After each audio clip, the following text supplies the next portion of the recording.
உங்க வீட்ல இருந்து உங்க அம்மா, உங்க அப்பா, உங்க அண்ணன், உங்க அண்ணி, குழந்தைங்க எல்லாம் வர்றாங்களாம். எதுவும் வாங்கணுமா? அவங்க வீட்ல இருந்து யாராவது வந்தா மட்டும் அதை வாங்கு, இதை வாங்கு, அதை செய், இதை செய்யணும் உயிரை வாங்குறாருல. இன்னைக்கு மாத்தினாரு. ஆமாங்க. ஒரு பக்கெட் பிரியாணி வாங்கிக்கோங்க. மட்டன் பிரியாணி. மட்டன் பிரியாணிக்கு முட்டை மட்டும் தான் தருவாங்க. 65 சேர்த்து சொன்னாதான் நல்லா இருக்கும்.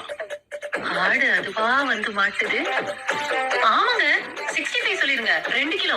அப்படியே ஃபிஷ் ஃப்ரையும் சொல்லிருங்க. ஏங்க குழந்தைங்க எல்லாம் பிரியாணி சாப்பிட மாட்டாங்க. அவங்களுக்கு சிக்கன் நூடுல்ஸ் சொல்லிடுறீங்களா?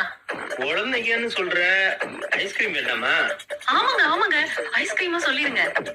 சரி மச்சான், கேட்டுச்சா? வரும்போது இதெல்லாம் வாங்கிட்டு வந்துருங்க. எந்த மச்சான்? எந்த மச்சானா? உங்க அண்ணன் தாண்டி. எங்க அண்ணனா?